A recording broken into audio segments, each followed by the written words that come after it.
வசனம் மழை போல் பெய்திறங்கும், சத்தியம் மலர் போல் இதழ் விரியும். சத்தியம் சத்தியமே, சத்தியம் சத்தியமே, சத்தியம் சத்தியமே, சத்தியம் சத்தியமே. சத்தியம் சத்தியமே நேயர்களாகிய உங்கள் அனைவரையும் இயேசு கிறிஸ்துவின் இனிதான அன்பான நாமத்தில் வாழ்த்தி வரவேற்கிறோம். இந்த காணொளியை கண்டு கொண்டிருக்கிற நீங்கள் நிச்சயமாக இயேசு கிறிஸ்துவினால் அழைக்கப்படுகிற மக்களாக காணப்படுகிறீர்கள். நான் ஒரு கதையோடு ஒரு மிக முக்கியமான ஒரு செய்தியை உங்களுக்கு அறிவிக்க விரும்புகிறேன். ஒரு பெர்சிய நாட்டிலே ஒரு மிகப்பெரிய சிற்பங்களை செய்யக்கூடிய ஒரு சிற்பி காணப்பட்டார். அவருடைய சிற்பங்கள் உலகத்தை மிகவும் ஆட்டி படைத்தது. மிக பிரபலமாக அவருடைய சிற்பங்கள் பேசப்பட்டன. பெரிய பெரிய ராஜாக்கள், பணக்காரர்கள் முதல் சிறிய சிறிய மக்கள் வரைக்கும் அவருடைய சிற்ப கலையானது மக்களை ஈர்த்து வந்தது. சில பெரிய பொருட்களை மிக பெரிய விலை கொடுத்து ராஜாக்களும் மிகப்பெரிய அதிகாரிகளும் பணம் படைத்த செல்வந்தர்களும் வாங்கி செல்வதுண்டு. சில வேளையிலே சில சிற்பங்கள் தன்னுடைய பிரியமான மக்களுக்காக அந்த சிற்பி செய்து பரிசளிப்பதும் வழக்கமாக காணப்பட்டது. அதை பெற்றுக்கொள்ளுகிற ஒவ்வொரு மக்களும் அதை தங்களுடைய வீடுகளில் வைத்து அதை அலங்கரித்து கொண்டிருக்கக்கூடியவர்களாக காணப்பட்டார்கள்.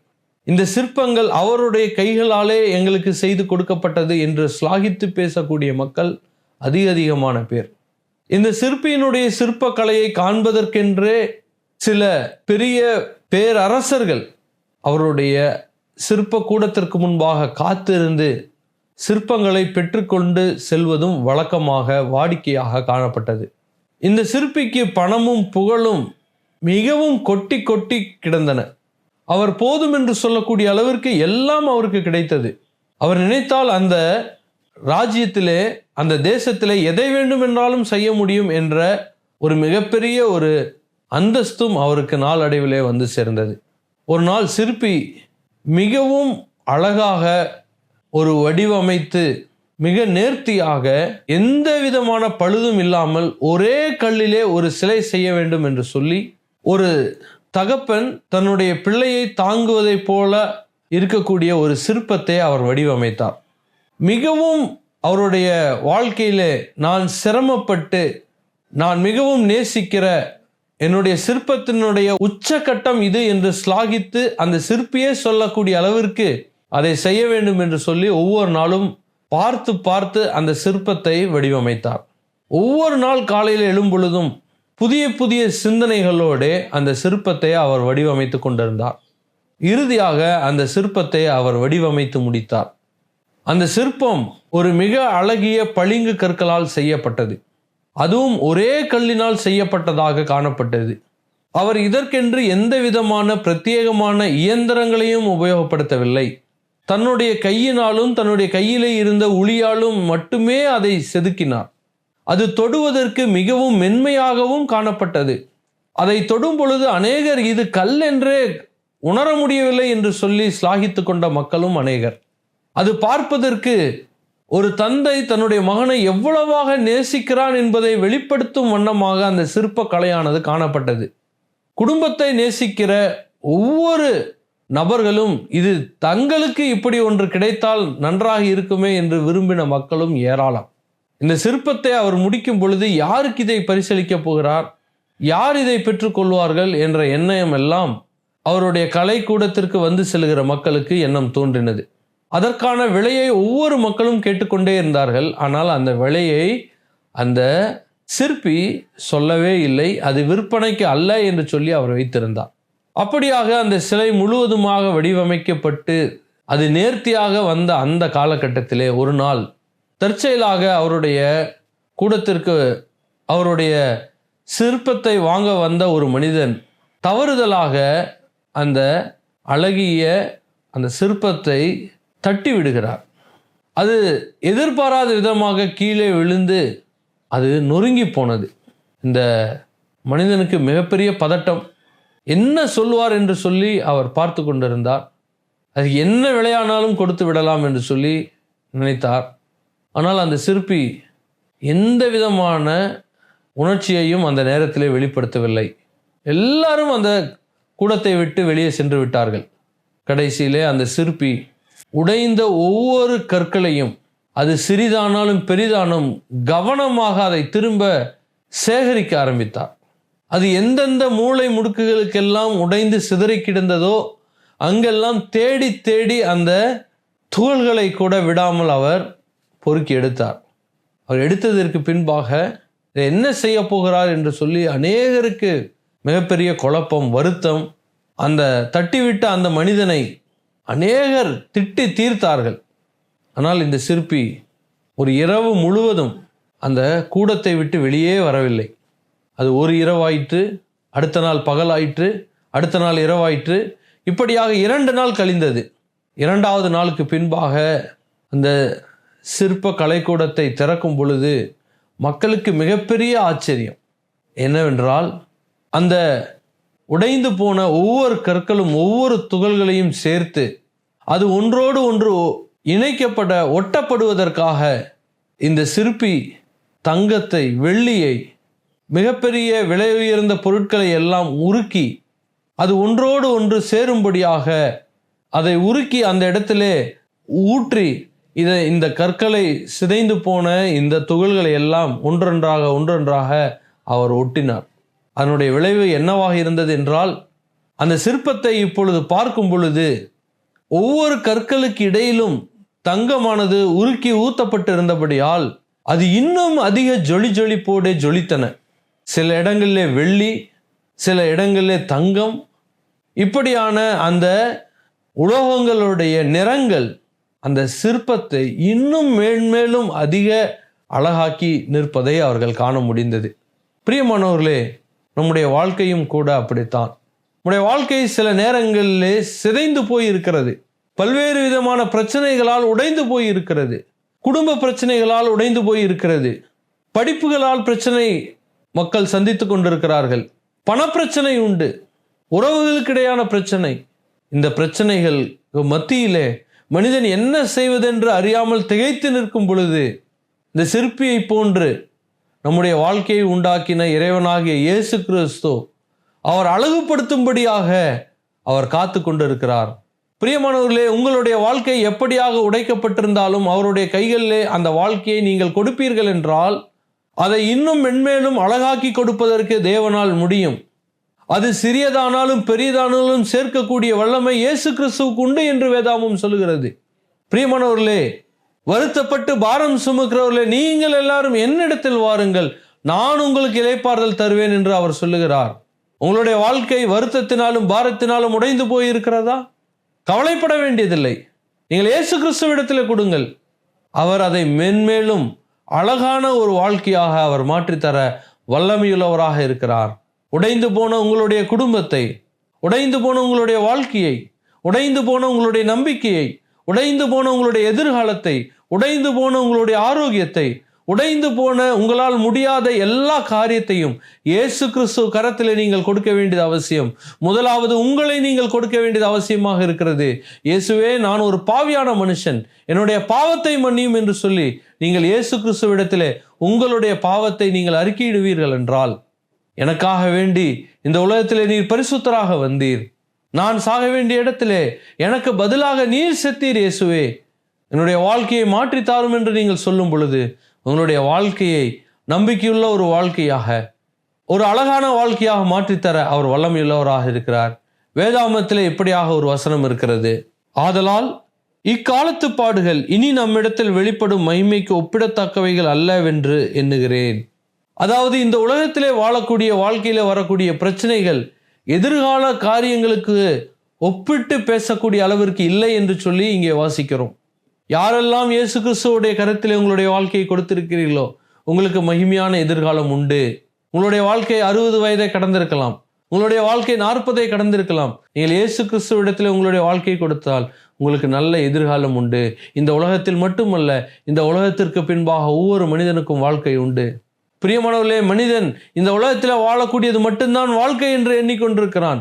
இந்த உலகத்தோட எல்லாம் முடிந்து போகிறது என்று நினைத்துக் கொள்கிறான். ஆனால் பிரியமானவர்களே, வேதாகமம் தெளிவாக சொல்கிறது, மனிதன் பிறப்பதும் பின்பு நியாய தீர்ப்படைவதும் மனிதனுக்கு நியமிக்கப்பட்டிருக்கிறது என்று சொல்லி நம்முடைய இந்த வாழ்க்கைக்கு பின்பாக ஒரு வாழ்க்கை உண்டு. இயேசு கிறிஸ்துவை ஏற்றுக்கொண்டால் ஒரு முடிவில்லாத சந்தோஷமான வாழ்க்கை உண்டு. இயேசு கிறிஸ்துவை வேண்டாம் என்று நிராகரித்தால் ஒரு வேதனையான நரகம் என்று சொல்லக்கூடிய ஒரு வாழ்க்கை. எந்த வாழ்க்கையை நாம் தேர்ந்தெடுக்க போகிறோம்? வாழ்க்கையை உண்டாக்கின சிற்பியாகிய இயேசு கிறிஸ்துவிடத்தில் கொடுக்க நீங்கள் ஆயத்தமாக இருக்கிறீர்களா? சிதில் அடைந்த, உடைந்து போன, நம்பிக்கையற்ற உங்களுடைய வாழ்க்கையினுடைய ஒவ்வொரு பகுதியையும் சேர்ப்பதற்காக கைகளை விரித்து அவர் உங்களை ஆவலோடு காத்து கொண்டு அழைக்கிறார். அவர் உங்களை பட்சமாக தம்மிடத்தில் அழைக்கிறார். நீங்கள் யாராக இருந்தாலும் வரும்படியாக அவர் அழைக்கிறார். அவரிடத்தில் உங்களுடைய வாழ்க்கையை கொடுப்பீர்களா? அப்படி கொடுத்தால் உங்களுடைய வாழ்க்கையை மாற்றித்தர அவர் வல்லமையுள்ளவராக இருக்கிறார். அவர் சர்வ வல்லமையுள்ளவராக இருக்கிறார். தேவனால் கூடாத காரியம் ஒன்றுமில்லை என்று வேதாகமம் சொல்கிறது. பிரியமானவர்களே, உங்களுடைய வாழ்க்கையை மாற்றுவதற்கு அவருக்கு எளிமையான காரியமாக உண்டு. உங்களுடைய வாழ்க்கையை மாற்றக்கூடிய வல்லமையுள்ளவராக இருக்கிறார். அவரால் முடியாதது எதுவும் இல்லை. உங்களுடைய நம்பிக்கையை இயேசு கிறிஸ்துவின் மேல் வையுங்கள். இந்த மனிதர்கள் மேல் அல்ல, இங்க இருக்கக்கூடிய பணத்தின் மேல் அல்ல, இங்க இருக்கக்கூடிய சொத்தின் மேல் அல்ல. பிரியமானவர்களே, வானமும் பூமியும் ஒளிந்து போனாலும் என் வார்த்தை ஒழியாது என்று சொன்ன இந்த கர்த்தராகிய இயேசு கிறிஸ்துவிடத்திலே உங்களுடைய வாழ்க்கையை ஒப்படைத்து அந்த வாழ்க்கையை நன்மையானதாக மாற்றித்தர இயேசு கிறிஸ்து காத்து கொண்டிருக்கிறார். இயேசு கிறிஸ்து பாவ மன்னிப்பின் வாழ்க்கையை உங்களுக்கு கொடுப்பதற்காக காத்து கொண்டிருக்கிறார். இயேசு தாமே உங்களுக்கு அந்த வாழ்க்கையை கொடுத்து உங்களை மென்மேலும் ஆசீர்வதிப்பாராக. ஆமேன்.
சத்தியம் சத்தியமே நேயர்களாகி உங்கள் யாவரையும் இயேசு கிறிஸ்துவின் இனிமையான நாமத்தினாலே வாழ்த்தி இந்த வேளைக்கு வரவேற்கிறேன். இந்த உலகத்திலே நாம் பார்க்கும் பொழுது ஒரு பழமொழியை சொல்லுவார்கள், குருடன் இன்னொரு குருடனுக்கு வழிகாட்ட முடியாது என்று. அது உண்மையான ஒரு சொல்லும் கூட தான். ஒரு குருடனானவன் இன்னொரு குருடனுக்கு இதுதான் வழி என்று சொல்லுவது அது மிக மிக ஒரு கடினமான ஒரு காரியம் அல்லது கூடாத ஒரு காரியமாக இருக்கும். ஏனென்றால் இருவருமே இருப்பது ஒரு குருட்டுத்தனத்திற்குள்ளாக அல்லது பார்வையற்றவர்களான ஒரு நிலைமையில் இருப்பது நிமித்தமாக இருவராலும் சரியான ஒரு பாதைக்கு நேராக அவர்கள் கடந்து போக முடியாது. ஆனால் இந்த பூமியிலே வந்ததான ஒரு உண்மையான ஒரு நபரானவர் நம்முடைய வாழ்க்கையில் இருக்கக்கூடியதான உண்மையான ஒரு இருள், உண்மையான ஒரு பார்வையின்மையை போக்கக்கூடிய ஒரு நபராக ஒருவர் காணப்படுகிறார். அந்த நபரை குறித்து தான் உங்களிடத்தில் நான் இரண்டு காரியங்களை நான் குறிப்பிட்டு நான் சொல்ல விரும்புகிறேன். அதை குறித்து வேதாகமத்தில் நாம் வாசிக்கும் பொழுது யோவான் எழுதின சுவிசேஷத்தினுடைய 8வது அதிகாரத்தினுடைய 12வது வசனத்திலே நாம் இப்படியாக வாசிக்கிறோம். மறுபடியும் இயேசு ஜனங்களை நோக்கி, நான் உலகத்திற்கு ஒளியாயிருக்கிறேன். என்னை பின்பற்றுகிறவன் இருளிலே நடவாமல் ஜீவ ஒளியை அடைந்திருப்பான் என்றார். இங்கே இயேசு கிறிஸ்துவானவர் அவர் தன்னுடைய வாய்மொழியாக இன்னொரு காரியத்தை அவர் வெளிப்படுத்துகிறார். அவர் நானே என்று சொல்லக்கூடிய இன்னொரு வாக்கியத்தை தான் நாம் இந்த வசனத்திலே நாம் வாசித்தோம். நானே உலகத்திற்கு வந்ததான ஒளியாய் இருக்கிறேன் என்று இயேசு கிறிஸ்துவானவர் அவர் சொல்லுகிறார். அதனுடைய பொருள் என்ன? அந்த நாட்களிலே வாழ்ந்ததான மக்கள் 2 கூட்டத்தான மக்கள் இருக்கிறார்கள். ஒருவர்கள் கிரேக்கர்கள், மற்றொருவர்கள் யூதர்கள். இந்த 2 கூட்டத்தான மக்களும் இருக்கும் பொழுது இயேசு கிறிஸ்துவானவர் சொல்லுகிறார், அவர் ஜனங்களை நோக்கி என்று நாம் வாசிக்கிறோம். 2 கூட்டத்தான மக்களும் இருந்தார்கள் அந்த ஊரிலே. அப்போ அந்த மக்களை நோக்கி இயேசு கிறிஸ்துவானவர் சொல்லுகிறார், நானே உலகத்திற்கு ஒளியாய் இருக்கிறேன் என்கிறார். அப்படி என்றால் வேறொரு ஒளி உண்டா? நிச்சயம் கிடையாது. அங்கே நாம் பின்பதாக நாம் வாசிக்கும் பொழுது இயேசு கிறிஸ்துவானவர் அவர் தன்னுடைய வாய்மொழியாக அவர் சொல்லக்கூடியதான ஒரு வார்த்தையாக தான் நாம் பார்க்கிறோம். நீங்கள் இந்த பூமிக்கு ஒளியாயிருங்கள் என்று. இயேசு கிறிஸ்துவானவர் அதனுடைய பொருளாக என்ன சொல்ல விரும்புகிறார்? அந்த கிரேக்க மக்களுடைய வாழ்க்கையிலே காணப்பட்டதான ஒரு வணங்கக்கூடியதான ஒரு தெய்வமாக அப்போலோ என்ற ஒரு தெய்வத்தை அவர்கள் வணங்கி கொண்டிருந்தார்கள். அந்த தெய்வமானது அவர்களுடைய வாழ்க்கையில் உள்ளதான இருளை போக்கும் என்று அவர்கள் எண்ணிக்கொண்டு அந்த ஒரு தெய்வத்தை வணங்கி கொண்டிருந்தார்கள். எனவே அப்படிப்பட்டதான மக்களையும் இயேசு கிறிஸ்துவானவர் நோக்கி சொல்லுகிறார், நானே உலகத்திற்கு ஒளியாயிருக்கிறேன். அந்த ஒளியானது உண்மையாகவே அவர்களுடைய வாழ்க்கையிலே என்ன செய்தது என்பதை தான் நாம் இப்பொழுது சிந்திக்கவிருக்கிறோம்.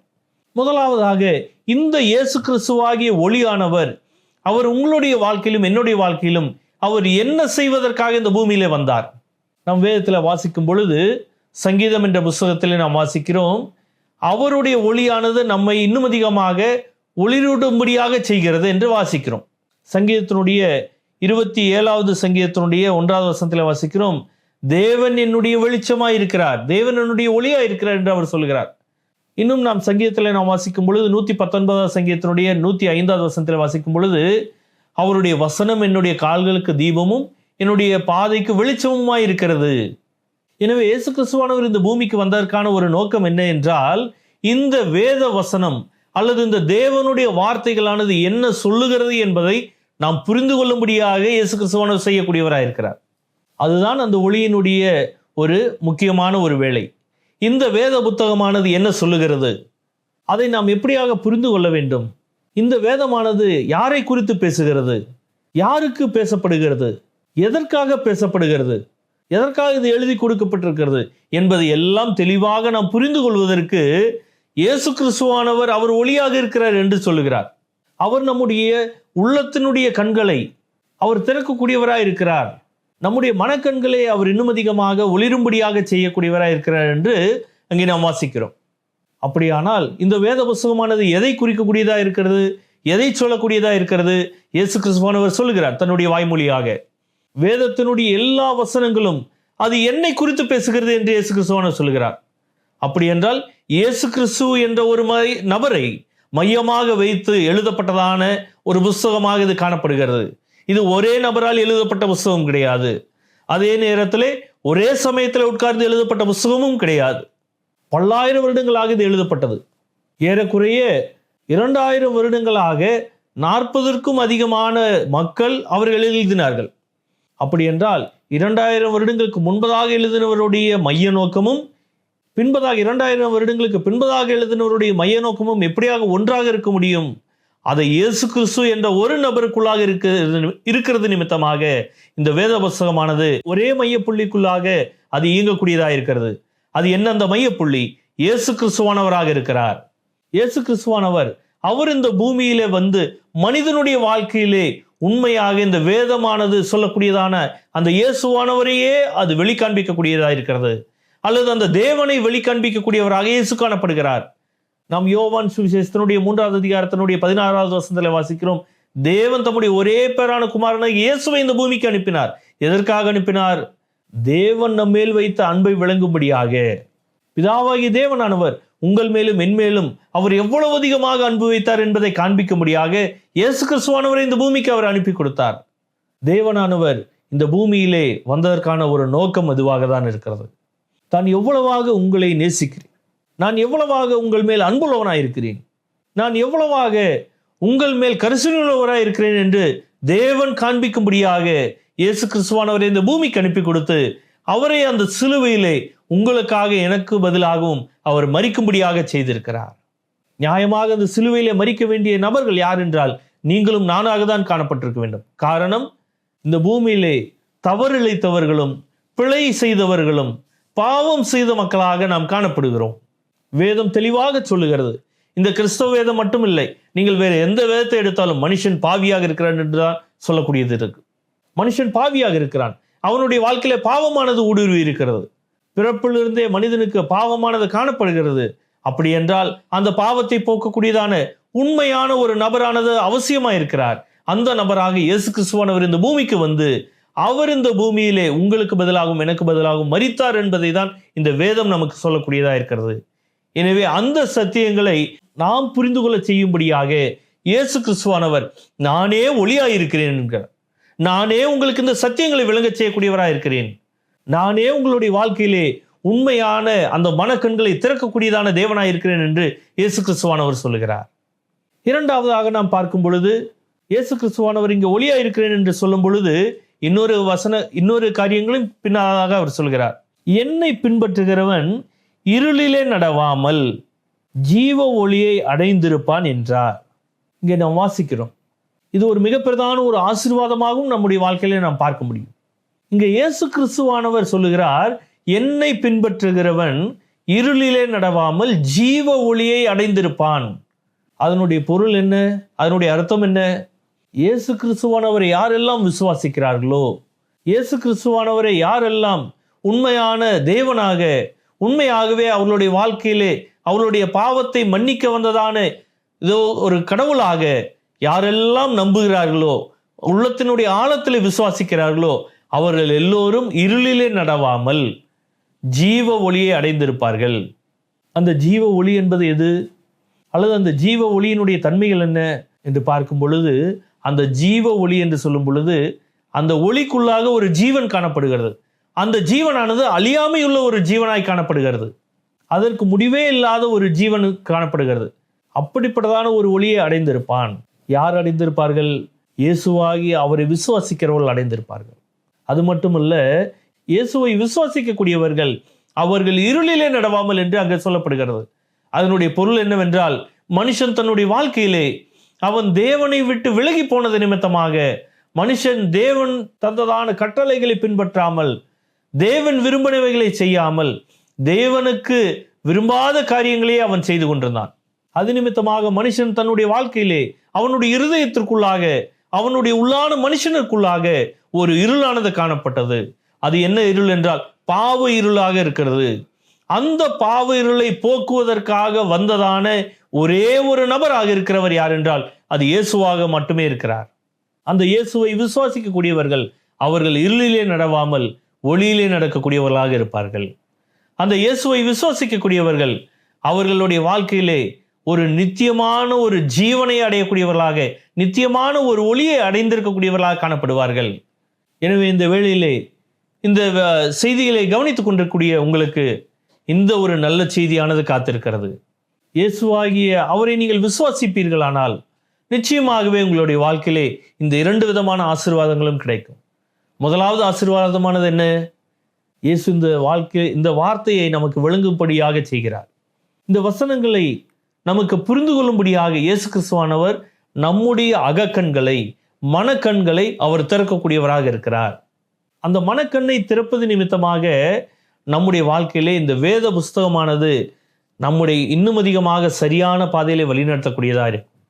இரண்டாவதாக என்ன ஆசீர்வாதமாக தேவன் கொடுக்கிறார்? அந்த ஜீவ ஒளியாய் இருக்கக்கூடிய இயேசுவை விசுவாசிக்கக்கூடியவர்கள், அவர்களுடைய வாழ்க்கையிலே இவர்களும் அவர்கள் ஒளிரக்கூடியவர்களாக இருப்பார்கள். அவர்களுடைய வாழ்க்கையில் இருந்துதான் எல்லா விதமான இருளும் மாற்றப்பட்டு, அவர்களுடைய வாழ்க்கையில் இருந்துதான் எல்லா விதமான பாவங்களும் மாற்றப்பட்டவர்களாக இவர்கள் ஜீவனை அடைந்திருப்பார்கள், ஜீவ ஒளியை அடைந்திருப்பார்கள் என்று அவர் சொல்கிறார். அதனுடைய அர்த்தம் என்ன? இவர்கள் பாவமில்லாத ஒரு வாழ்க்கை வாழுவார்கள். அவர்களுடைய வாழ்க்கையிலே பாவம் இராது. இயேசு கிறிஸ்துவை விசுவாசிப்பவர்களுடைய வாழ்க்கையிலே அந்த பாவ போராட்டமானது காணப்படாது. மீண்டுமாக அந்த இருளானது உள்ளாக வராது. மீண்டுமாக அவர்களுடைய வாழ்க்கையிலே அப்படிப்பட்டதான போராட்டங்கள் காணப்படாது. அவர்கள் ஒரு சந்தோஷமுடையதான, மற்றவர்களுக்கு ஒளிரும்படியான, மற்றவர்களுக்கு வெளிச்சம் கொடுக்கக்கூடியதான ஒரு ஒளியாக அவர்கள் ஜீவிப்பார்கள். நிச்சயமாகவே இந்த இயேசுவானவர் உங்களுடைய வாழ்க்கையும் என்னுடைய வாழ்க்கையும் இப்படி ஒளிரும்படியாக அவர் செய்ய வல்லவராய் இருக்கிறார். அதற்காகவே தான் அவர் இந்த பூமிக்கு வந்து 2000 வருடங்களுக்கு முன்னதாக உங்களுடைய என்னுடைய பாவங்களையும் அவர் தன்மேல் சுமந்து கொண்டு அந்த சிலுவையிலே உங்களுக்கு பதிலாகவும் எனக்கு பதிலாகவும் அவர் தன்னுடைய ஜீவனை கொடுத்தார். உங்களுடைய வாழ்க்கையும் என்னுடைய வாழ்க்கையும் அவர் இன்னும் அதிகமாக ஆசீர்வதிக்கும்படியாக, அது எப்படிப்பட்டதான ஆசீர்வாதம்? இந்த பூமிக்குரியதான அழிந்து போகக்கூடிய ஆசீர்வாதங்களா என்று கேட்டால் கிடையாது. இயேசு கிறிஸ்துவானவர் கொடுக்கக்கூடிய ஆசீர்வாதங்கள் எல்லாம் ஒரு அழியாமையுள்ள ஆசீர்வாதமாக தான் காணப்படுகிறது. அழிவில்லாத ஆசீர்வாதமாக தான் அது காணப்படுகிறது. நித்தியமான ஆசீர்வாதமாக அது இருக்கிறது, முடிவில்லாத ஆசீர்வாதம். அப்படிப்பட்டதான ஆசீர்வாதத்தை தேவன் உங்களுக்கு வைத்திருக்கிறார். எனவே இயேசு கிறிஸ்துவாகிய அவரை நீங்கள் விசுவாசியுங்கள். அப்பொழுது நிச்சயமாக உங்களுடைய வாழ்க்கையிலே சந்தோஷமும் சமாதானமும் இன்னும் அதிகமாக உங்களுடைய வாழ்க்கையிலே புரண்டோடும். இன்னும் அதிகமாக நீங்களும் கூட உங்களுடைய வாழ்க்கையிலே இயேசு கிறிஸ்துவிற்காக ஒளியுள்ளவர்களாக ஜீவிக்க முடியும். மற்றவர்களுடைய வாழ்க்கையிலும் அந்த ஒளியை நீங்கள் காண்பிக்க முடியும். அப்படி நீங்கள் வாழ்வதற்கு தேவன் தாமே உங்களுக்கு உதவி செய்வாராக. ஆமீன். சத்யம் சத்யமே, சத்யம் சத்யமே.